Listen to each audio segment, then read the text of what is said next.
from Nashville, Tennessee. It's time for another episode of Tips, Tactics, and Tools for a Safer Tomorrow, where all things related to your safety and security are discussed, detailed, and delivered to you. You may leave with a tip that saves you money or a tactic that saves your life. So here are your hosts, owner and founder of Defend Systems, Brink Fiddler, and owner and operator of Herring Technology, Tom Herring. Hey guys, welcome to this edition of Tips, Tactics, and Tools for a Safer Tomorrow. Brink and Tom with you as always. Tom of Herring Technology, me of Defend Systems. Today we are honored to have as our guest, well, you got your new last name. It is Mary Dexter. Mary Dexter. I know her as Mary Lane. She is with the National Association of State Boards of Accountancy, and I can't believe I got all that out of my mouth. Great. For those that don't know what that is, because I sure as heck had no idea what that was, those are the people that certify CPAs, right? Yep. We administer the CPA exam. We have several products and services that we offer. Administering the CPA exam is probably one of the biggest things, and we represent all the state boards. There's 55 state boards of accountancy. But don't worry, we're not going to talk about CPAs and accounting. That's not what the show's about today. Math is not my strong suit. I'm out. Me either. Yeah. Dude, I withdrew from Accounting 101 at UT. Like I was like, this is not for me. Exactly. And I will tell this. I have one F on my college transcript. Oh. And it is Accounting 101. And I knew we were wired the same. I only took it because of a girl that was taking the class. I was a biology major and decided I'd do Accounting 101. Yeah. And yeah, it did. Look how that worked out for you. It did. Yeah. It showed me my path. Yeah. That wasn't in accounting. Exactly. Well, would you believe though, Mary, like Tom, in a past life, he was a biology teacher and a soccer coach at Franklin Road Academy here in town. An interesting combination. Right? Like, and then to be doing, it's a great story. It's a long story, but how he ended up here. But God. Yeah, for sure. That's what do you call it? A 26-year overnight success? Yeah. Yeah. Yeah. That's how that works. Anyway, audience-wise, so we wanted to bring Mary in. We thought it'd be interesting to do an episode talking about, she's a client, so before and after training, basically, how she got in touch with us or how she learned about us, and I'll let you tell a lot of that. But then just kind of the journey that you guys have taken with us, because it's been kind of crawl, walk, run, right? For that. And just in talking with Madison, she just thought it'd be really interesting. We haven't done this. We haven't done like a client and what their experience was and, kind of all those things. And so by no means this is a sales pitch. I want to be clear about that. That's not what it's about. But, we know what we do, right? And we do it all day, every day. And Tom knows what I do because, we've trained his company and we work together all the time. But just thought it'd be interesting for folks to hear from somebody outside of us about the process and, what your experience was, and good, bad, or indifferent. I'm not looking for you to just throw pom-poms up for us all day either. I brought them too. But are they herring blue? No, sorry. Ole Miss blue, right? We have some. Yeah, I bet you do. But anyway, if you just kind of start off with it, I think it was IFMA, right? Okay, but a lot of people don't know what that is. All the acronyms here. That's for sure. You think there's a lot here. Try talking to Adam the week he got out of the military, and you can understand about 4% of what he says because he talks in acronyms. Right. But you just kind of tell us how you found out about us, what IFMA is, and kind of the timing of it, and kind of Sure. So as you mentioned, I work for NASBA. That's the acronym for National Association of State Boards of Accountancy. I'm their facilities manager and belong to the IFMA Nashville chapter, which is International Facility Managers Association. And we have monthly lunches at Maggiano's, and one of the topics was Brink coming in to talk about active shooters. And it was very recent after our Nashville shooting at Covenant. So that was very raw emotion still is today for me. But I wanted to go and hear what he had to say. So I attended that luncheon and was captivated, enthralled. And, it did get emotional for me. I'm glad I sat in the front for that one because I had to dab my eyes a couple times. Same. It will. But I got back to the office, and I could hardly take time to put my purse and coat down. I had to go talk to HR and go, we have got to get this company here. We got to get these people trained. You think leadership would, allow us to do that, and thankfully they did. They jumped on board. My boss at the time, who has since retired, thought it was a very great topic. And so I reached out and made an appointment, and Tracy and Brent came and walked our space and did an analysis of our security and places for people to fortify themselves in an event. So gave us great advice of what we could do to increase our security. We have a pretty secure office. We have 3 floors in a building downtown Nashville. Access cards to get in everywhere. Yeah. No, you do. I mean, and that's, for folks that don't know, that's just part of our process.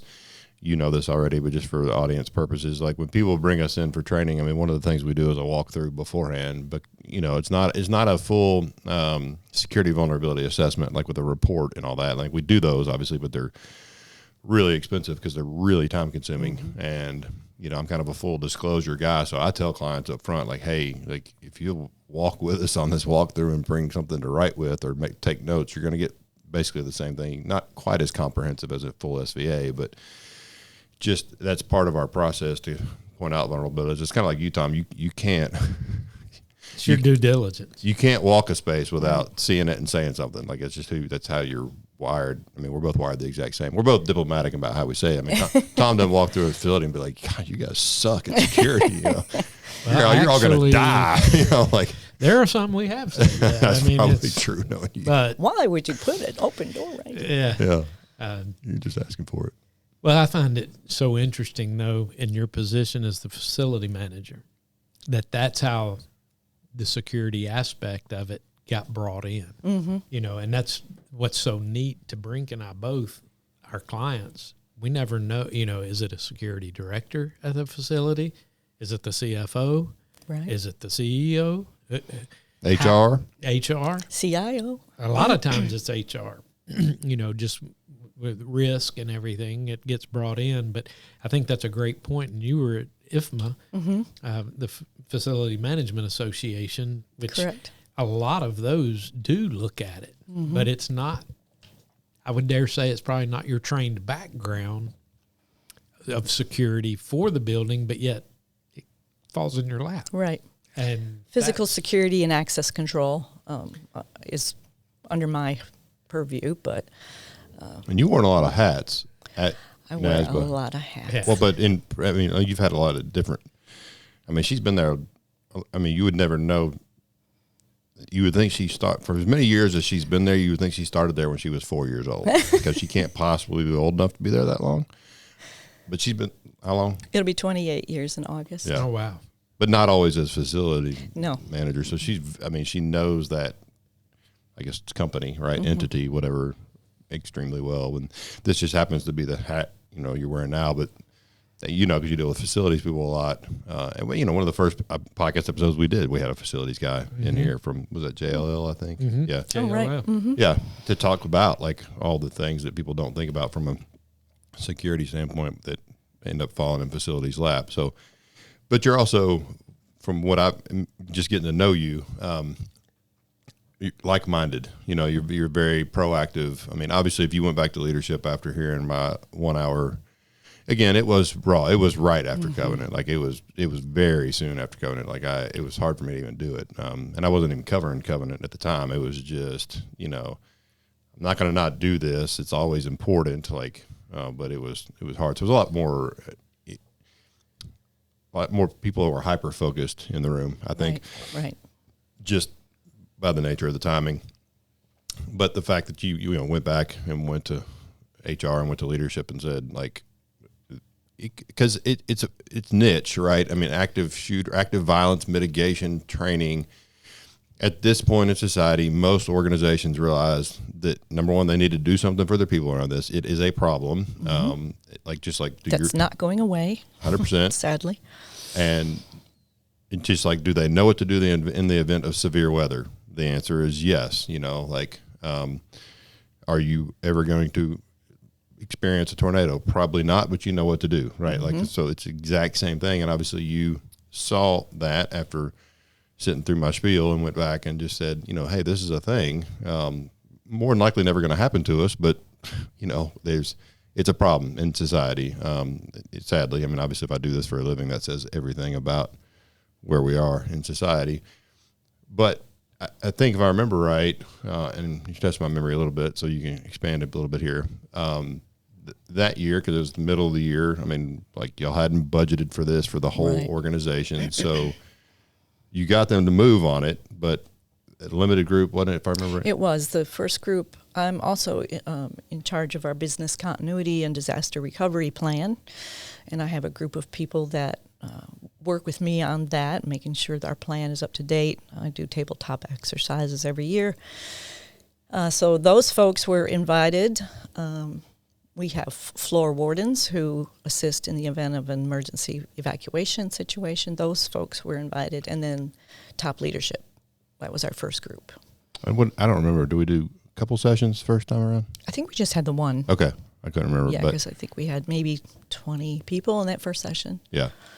But you got buy-in. I mean, from that, like and I was actually excited for you to like do the full training, right? Because the 1 hour thing I do, or the 90-minute or whatever when I'm doing a speaking engagement. I mean, it's certainly part of the training, but it's like there's so much that I can't expose you to in an hour or not even 90 minutes. And I do want to hit on that real quick. You know, like a lot of organizations that are going to hear this or listen to this or potentially watch this, it's a time commitment. I mean, it's a huge time commitment. I mean, you're talking most of a day, right? By the time you figure in a 30-minute lunch break on site, all that, you're talking like 5 hours of your life, of your work day that's going away. So, you know, I understand a lot of people, that's a huge ask, especially for law firms and places like that bill hourly. However, the feedback we get, and I don't want to put words in your mouth, but the feedback we get is people end up wanting more time. They want to get more time in the hands-on and in the medical, and it's just like, you know, this thing's already 4.5 hours long without the break. Like, I don't think we could sell it if we made it 6, 7, 8 hours long. We have to limit it somewhere. So a lot of people, when they hear that, they bristle, right, to that much time commitment. But what would you say about that? Oh, I think people do push back a little bit on giving up 4.5 hours of their day, 5 hours, you know. But once they sit through 20 minutes, the first 20 minutes, I can look around the room and everybody's just super focused and into the story. And thankful he's a data nerd, because they get into all that information. And that is the feedback from everybody that went through this second session. We'll kind of jump ahead. We did open it up to the whole company this last time. And I think we had 80 some people that attended over the course of 4 days. But that was what the comment was. The time flew by. They didn't question. They didn't bring their computers with them. They weren't checking their phones. They were totally enthralled in the whole training. And they want more hands-on. Yeah. That's usually it. You know, Tom experienced it as a, I guess, technically customer, whatever. The way his business is designed. I mean, he has technicians, I should say, so we understand what they're talking about, all over the country out in the field that, like, he doesn't see but once a year. Like, you know, so trying to figure all that out, when are they all going to be in town? And I guess it was 2 years ago now we got that knocked out. But, you know, I don't know if you noticed when you walked in here, but there's a bleeding control kit hanging right there on the wall. He has them in all of his vans. He has them all, you know, like, now his whole team has that, just the medical skill set on top of the active shooter piece. Like, he's doing his due diligence to say, okay, like, this is probably never going to be a thing, but if I have this skill set now, why would I not have the equipment to do it? And I imagine, we won't say where your secret duck place is, but I imagine at your super secret duck place, you probably have plenty of medical gear there too, because it's not exactly in a thriving metropolis, we'll say. We'll just leave it at that, because I don't want to give away where it is. It's like, it's Tom's safe haven, you know? Right. Like, his wife knows where it is, barely. No, we have basically an ER there. That's true, yeah. In the house, right.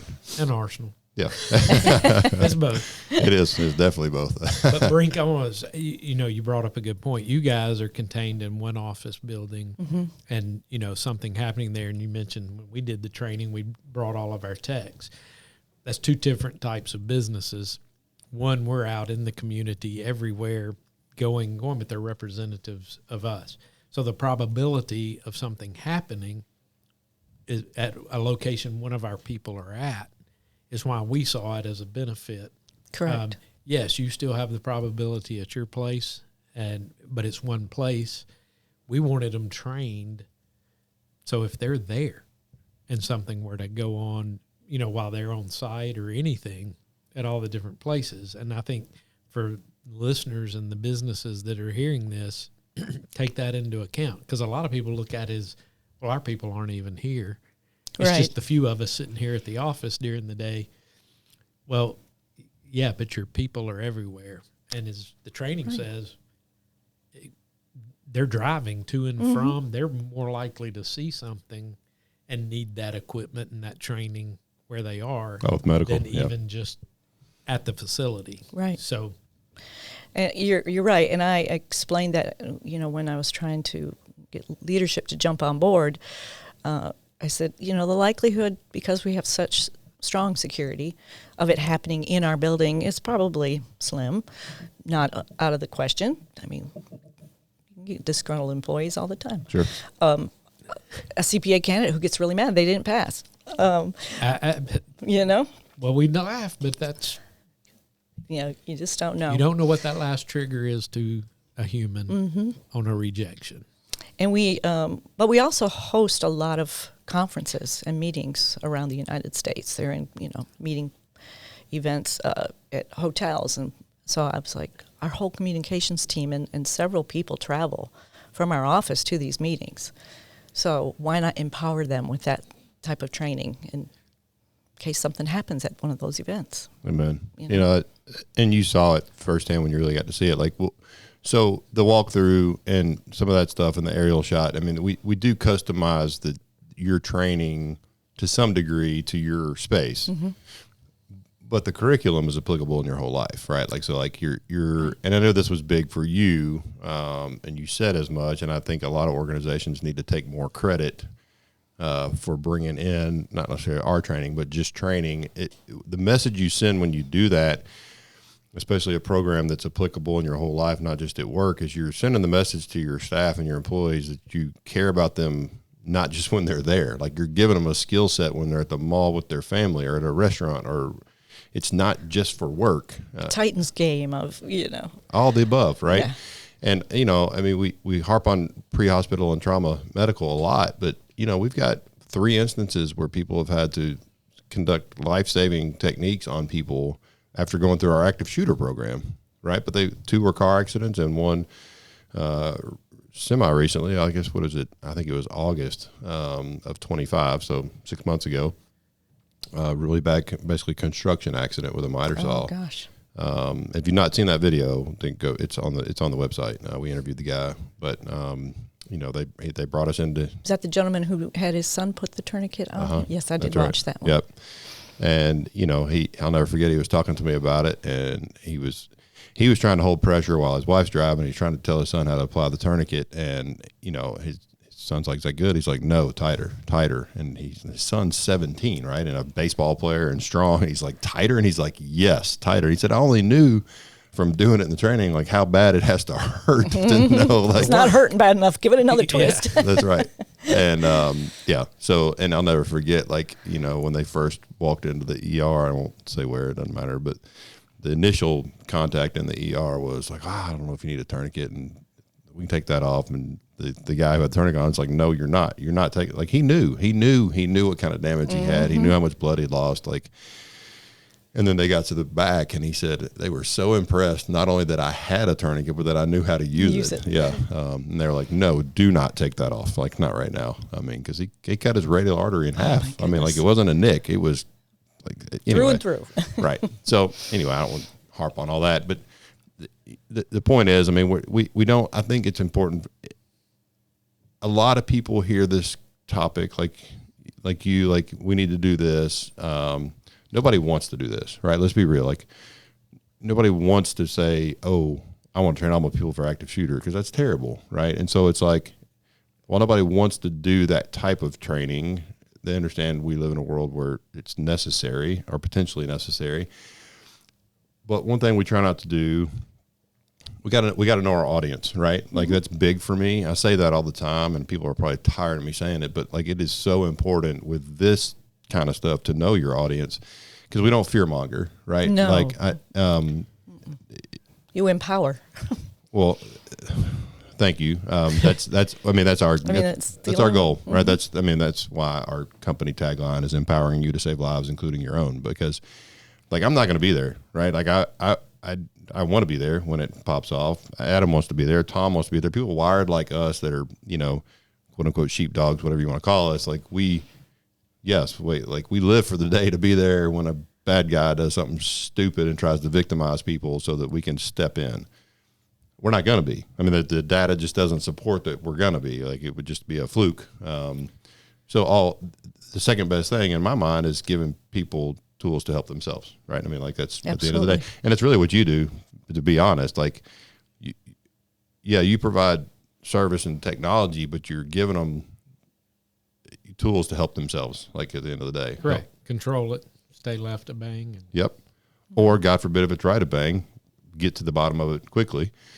I don't want to get into all the recent stuff, but there was a significant security breach recently that, in the middle of the night, you're up, your people are up, you're on the phone with the client, you're getting the footage, you're doing all the things, trying to identify immediately, because that was a really sensitive location. I don't want to get in, anybody watching could probably figure it out if they watch the news, but I'm not going to get into the specifics, but regardless, like you're partnering with them like we are in helping themselves, but in the moment, like they got to have the technology, the equipment, and the know-how to do it right away. And that's what you give people. Like that's a good thing about what Tom's group does is, and they don't just come in and install stuff and walk out. They educate you, they train you, they constantly train you on being self-sufficient. Because same thing, like they're living, breathing systems. Yeah, absolutely. And they have to be maintained and know how to use them. Right. They're no good.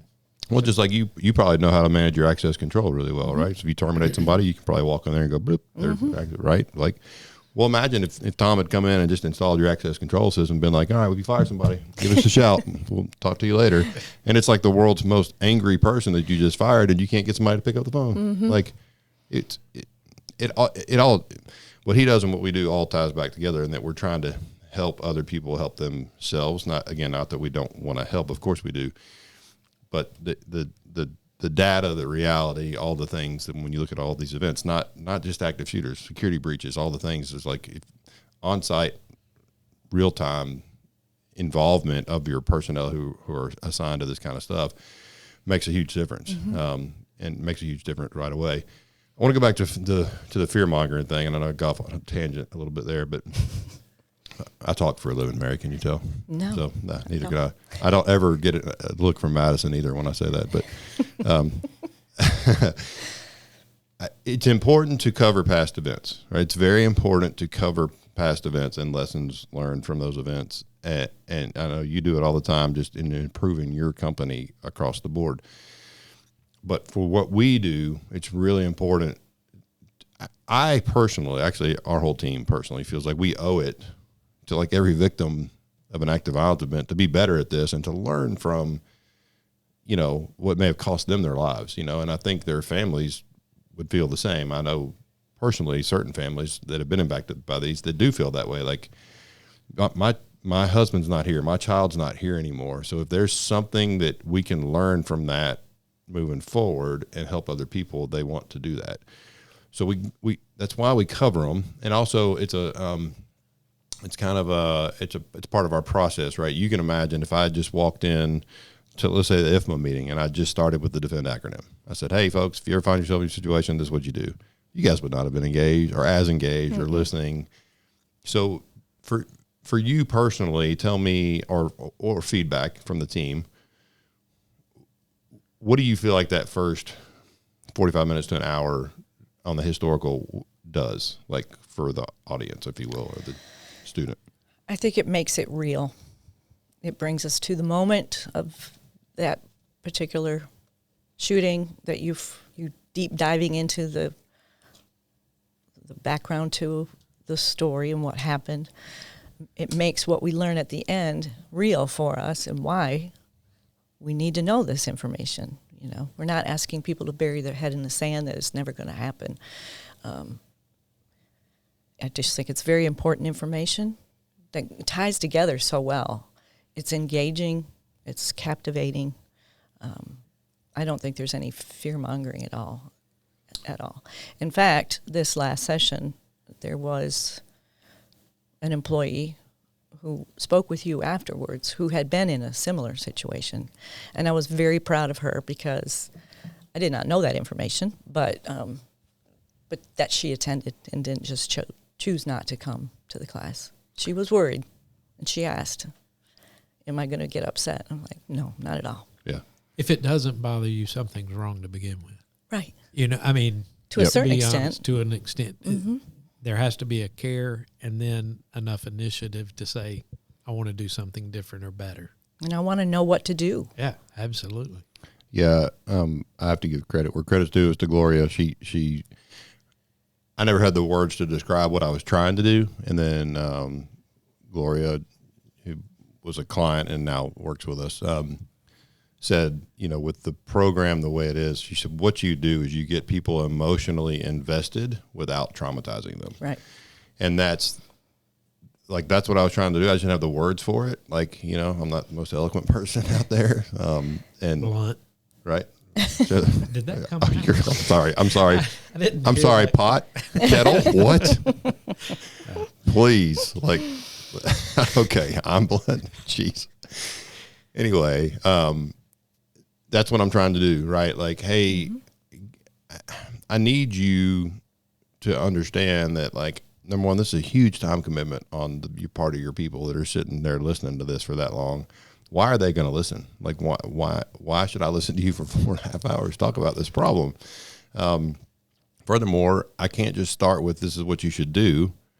I need you to understand the why. And anybody that's in education, I mean, like Tom's a former teacher. We'll tell you, like, you can't just talk. The most effective teachers don't come in and just tell your students this is what you do and that's it. If you explain why you're doing it, they retain it, they get it, they process it better, all those things. And so even if it's a little tiny lesson from a past event, or as you've seen several times now, that reenactment diagram from Marjorie Stoneman Douglas, like, that's the one people never forget. Like, I've talked to people that heard me speak in like 2018 when I kicked this thing off, and that's one thing they'll never forget is that map. Like, Yeah. they say, I may forget your acronym, I may forget whatever, but I will never forget that map. Exactly. And it's so basic and simple, but it's also real when we drop the police audio on it to make it like, okay, this is, I mean, you hear the stress in the officers' voices, you hear what's happening. Same thing for the Las Vegas. Right. We try where you pair the 911 and some other video calls or videos with the calls. Yeah. It's We try and put did you in good the work. moment, Yeah, right? But yeah, but not exactly. not freak you out so or make bad. you paranoid, or just make you aware. Yeah. It's an awareness. I was going to say, people in business that are just living every day, they do not grasp what that timing is like, that situation right then. And it is hard to imagine. And I think, speaking for Brink, their class brings that piece to it I never thought about that. Like, who's responding? How long does it take? The reality of it is unbelievable until you've been in that moment. And I would say part of the stories and the history and the statistics on it show some of a brief glimpse of that. I mean, Absolutely. Is that what you feel like you're in the moment. Of course, for me, I'm like, what would I do? Am I going to be the person that freezes? I don't want to be that person. No, you won't. I can tell you with I was certainty, going to say, you are not a freezer. I can tell you that for sure. Maybe I'll freeze for a second and go, let's go, But you want to run those scenarios through your mind so that you're prepared in a situation that hopefully never happens, but you're prepared. Yeah, we don't want to make people paranoid, right? But we do want to make you prepared. Again, your far more likely to find yourself in a severe weather event. But do you know what to do if a tornado comes? Yeah, you do. Like, Sure do. I've been in one. the downtown Nashville. In '98. Yeah, You say that I remember that. affected a lot of people. Yeah. I was in the police academy. That's where my trauma comes from. I would bet, because for folks that don't know, we had a tornado hit downtown Nashville in 1998, which was pretty. Our building took a direct hit, so we had like 3,000 windows blown out and ceiling tiles were gone, and Yeah, I can't. it was insane. I was in the police academy at the time. They got us all in the gym. Like, okay, I guess that's a safe place. I don't know. You can shoot basketball during it. Well, the next few days, though, like, we weren't excited about the tornado. Let me be clear, but they pulled us out of the academy and sent us over into downtown and East Nashville to do door-to-door welfare checks. Right. And as recruits in the police academy, it's like the best thing ever, because you're not getting yelled at and running to the gate and doing push-ups till you puke and like all the things that were every other day at the police academy. You're like, I get to go help people. I'm not even a police officer yet. Woohoo! It's like a field trip. This is great. It's exactly what it was. Hands-on training. Yeah. But my point is, like, I mean, we cover all these things, and we cover fire, and we cover all this, growing up and in school. And it's just the reality of life is that these are a problem, and they're not going away. And, and we can't stop them all. But if we can mitigate 90% of the damage by properly training the people that find themselves in the event, why are we not doing that? It's been over 60, not quite 70, over 60 years since we've lost a child in a school fire, right? Mm-hmm. Well, why is that? Well, we did something, right? We passed code and law and mandatory equipment and all the things, and we keep doing the same stuff over and over here, and it frustrates me. Just because you're certainly super like-minded, and I'm sure we've talked a little bit in the past, but like legislatively we're working on stuff too. We keep getting a little bit every year. I just, I'm a business owner. I don't have time to be a lobbyist, but they're listening. The legislature here slowly but surely. They are. I mean, in the school safety space, we're getting a little bit each year, and I'm fine with that, because like with most things, if you dump too much, people push back because it's changed, all the things. So we are getting a little bit of headway there, but I think a lot of that bleeds over, not just schools, right? I mean, schools are our most vulnerable population, but a lot of that stuff bleeds over and into the everyday person, whether they're at NASBA or they're at a law firm or they're at a healthcare facility, whatever it is. A lot of the same principles apply. Again, don't have time to be a lobbyist, but I think people that listen to this show or our podcast in general, like, hey, if this is something you're passionate about, like, get involved. Like, reach out to your representative, ask questions. And if you don't have time to go down and lobby, and I get it, trust me, I get it. Or if you have ideas around that too, I mean, we're all ears. I mean, of course, Tom operates in that world a lot with fire and life safety code, and so do you, right? You're in facilities. Yep. And there's some bleed over between safe and secure versus egress for fire and emergencies and all that, and there's some conflict there. I mean, there just is by the design of both, and I get it. But there is a happy medium in the middle where I think we can get. So especially if other facilities personnel end up listening to this, or people in IFMA, like, hey, yes, we get the fire life safety code thing. Y'all are knee deep in that all day, every day, and some of it conflicts with safe and secure, and that's just the nature of the beast. If we know that ahead of time, then how do we address those issues of? And I'm not going to get into what they are. The three of us know, especially one in particular that I'm thinking of, but I don't want to put it out into the universe because not everybody knows that stuff. But there are conflicts there, so getting ahead of that and having a plan for being able to meet both as best you can with safe and secure and egress and all the things at the same time. If you, Mary, are talking to other facilities, well, it doesn't matter, actually.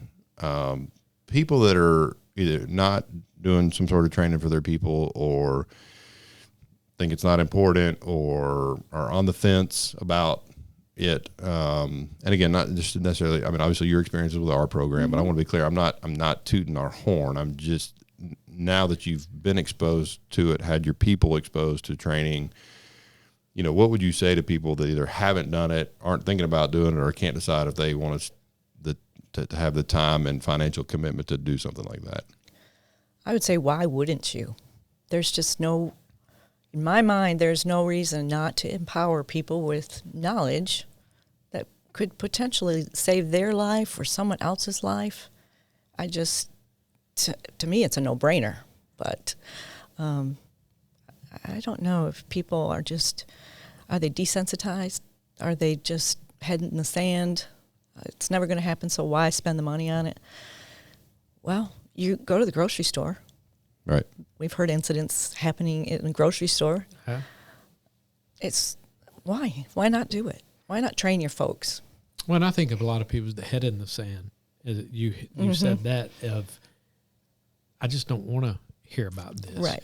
But something you said early on were the number of people that when you offered it again and again, and that's what I want people to understand, because that's what I have seen not only with Brink's company but with many others. When they go in and do the first one, the employers or the place of business is afraid of scaring or traumatizing their employees. And when they do it the first time and a few come and they do it continually, that number grows and grows and grows. And I'm hoping that's what you saw at your place, and people understand, give them an opportunity to, because they want to know more and don't know how to ask for it. Right. We had 4 sessions this last November, 4 different days. It was not mandatory. We did not make it mandatory. But as the first 2 sessions got done and people would go back to their desk and they would talk about it and tell them, it's so enthralling, it's compelling, every word you want to use. I had a couple people saying, I didn't sign up, but can I sign up now?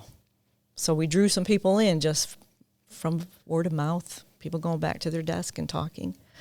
And, even had someone say that had been through the first session 2-3 years ago when we did it, an executive. He said, I don't think I remember how to put the tourniquet on. I think we need to do this again. It's perishable. Everything's right. Everything's a perishable skill if you're not doing it, if you're not using it. It's like, I'm not going to get you off on a tangent, but like your customers that you go in and train and you set up this awesome system and then they never touch it. They don't touch it for 2.5 years, and then something happens and they all of a sudden are trying to figure it out. And oh my God, this doesn't work, that doesn't work, how come it doesn't work? I never use it off enough, so I don't remember. And then they go in and look, and it hadn't been working in 9 months, but you hadn't touched it because like, what the? Yeah, oh my right. gosh, like, right. But all that to say, like, it's a very perishable skill. All of it is. With any kind of training, repetition is important. I mean, especially if you're going to try and do something under stress, you want your primitive brain to lock in knowledge so that it will operate for you under stress. You brought up the mandatory versus non-mandatory, and that's an interesting conundrum we run into. A lot of times companies are hesitant to make stuff mandatory, right? Because they don't want to run staff off. They don't want to lose staff. And you don't know who may have gone through some personal trauma that, Absolutely. It could really mess with them. So I'll say this to that. If you are an organization, like most schools make it mandatory, but be communicative with your folks and say, hey, if you've got some sort of trauma related to this in your past, please come talk to us. I usually seek that out, like especially with some of the music tours that we train because of Vegas, right? And so like I need to say, hey, is anybody in this camp? Were they at the Route 91 Festival during the shooting? If so, I need to talk to them and explain to them like, hey, what we're going to see, and ahead of time. Like we don't shy away from that stuff. Like let's talk about it. Let's be open about it so that we don't traumatize people. However, we just had a large higher education campus with about 1,500 faculty, and they made it mandatory. Oh, wow. And they, I don't want to say anything more than that, but they did recently. And the initial feedback was a lot of grumbling from 1,500 higher education personnel, staff, professors, and post-training, it was a different story. And that's, all we do is try and educate people. You brought up people's heads in the sand. I think that's some of it, but I think the reason people's heads are in the sand is because the sting wears off. and the sting wears off because we have smartphones and we're so connected now that how many times a day are we stung with bad news? It doesn't sting as bad anymore. Because it happens so frequently, or if it doesn't hit close to home, then it gets 1 or 2 news cycles and it's gone, but not for that family that lost somebody. And I think that's a large part of it too. So obviously we see an influx in calls when bad things happen, just like y'all do. You get an influx in calls and customer requests and all that when something bad happens because people feel vulnerable and all that. Obviously the way you're wired, you see it as like, why are we going to wait for something bad to happen? Like, why would we not do this ahead of time? And then train? It doesn't make sense. That's right. Yeah, because your probability is very low to begin with. The probability of a second one is even that much lower. And so why are you... Mm-hmm. Be proactive. Correct. I have an emergency actions guide that I do an orientation with new hires. And the first thing in there is what to do in the event of a fire. Second is what to do in the event of a tornado or hurricane. And it ends with what to do in the event of an active shooter. So we cover all of those things. But it's not the training like you offer so in depth. And after we did this last 4-day session with people, I got together with our CEO and CFO and a couple other upper level executives, HR, kind of debrief. What were we hearing, feedback? What do we want to do? What do we need to do internally to strengthen our communication system? Because we don't have a PA system. How do we get word out to people that something's actually happening on site? And it came up that those that chose not to attend because I don't have time or whatever their excuse was, then we have to take care of them, those of us that went through the training. Right. So do we want to make it mandatory? Sure. We didn't decide if we're going to do that the next time, but it's very likely. Yeah, and it was a long road to get there, right? Mm-hmm. Like you didn't feel comfortable, and I understand why. Walking in day one after IFMA being like, we need to do this, we're going to make it mandatory, and no, people are going to push back. Right. But obviously there's a lot of trust that goes into it too with whoever's bringing this into the organization, like to the upper level management. Like they've got to trust whoever's bringing this in. Like just like the university I was talking about. I mean, they took a chance. I mean, they really. Now, luckily, they knew us and they knew some people that knew us and knew our program. But they did.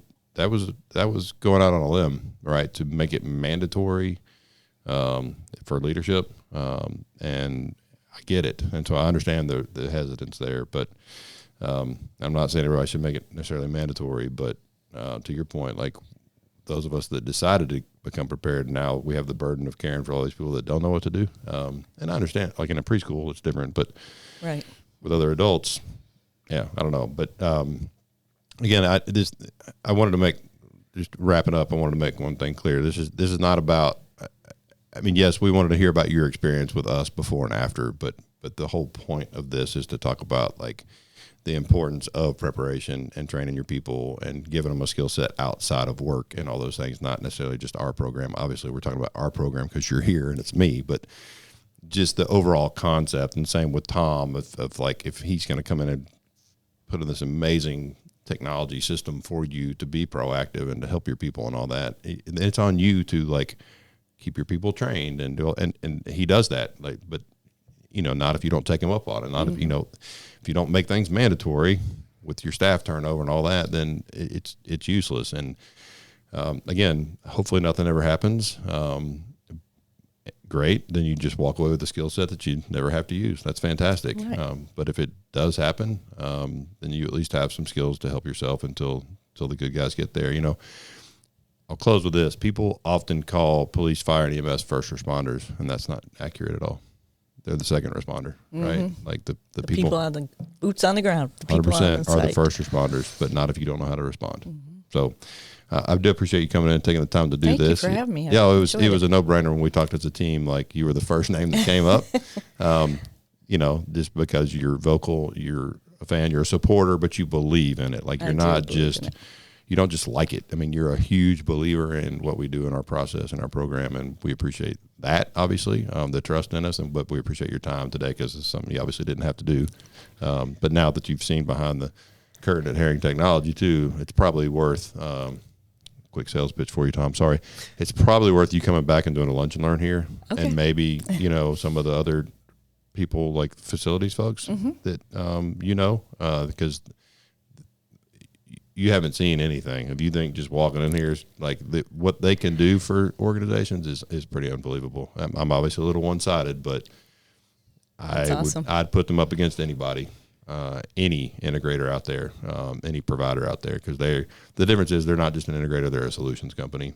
And we may very well be in the market for a new vendor in that arena. So, well, you should come back for a lunch and learn, and I may or may not be able to be here. If I do, I get free lunch, and I'm really excited about that. But no, I'm kidding. Anytime. But it is, and the good thing what they do here with that is they educate people. They don't do a sales pitch. They show you what's possible, what they can do, and if you want to, ask questions about. But I've seen it happen where somebody came in for a lunch and learn. They didn't use Herring. They went another route, and 2 years later, they call Herring just asking for advice. Even though they didn't use them, they give them all the advice they want, and they're still not a client. But that's just Tom is just as passionate about this as I am about like if we're all going to give back a little bit to society and keeping people safe, let's just do that and let the chips fall where they may. And so it is worth your time. So quick diatribe. Sorry, folks that are listening. Quick sales pitch for Herring, but I'm a huge believer. So again, thank you again for coming. Thank you. It was awesome thank you to for have what you do, and just keep doing it. Yeah. Yes, ma'am. Good Lord willing. That's it, guys, for this edition of Tips, Tactics, and Tools for a Safer Tomorrow. If you have show ideas, that would be awesome. You can email us at info@tipstacticstools.com. You can also, please like and subscribe. That's super helpful. And also, if you could leave us a review, even if it's just one word, that is also super helpful on all the podcast platforms. And that'll do it for this edition. Please join us next time. I'm out.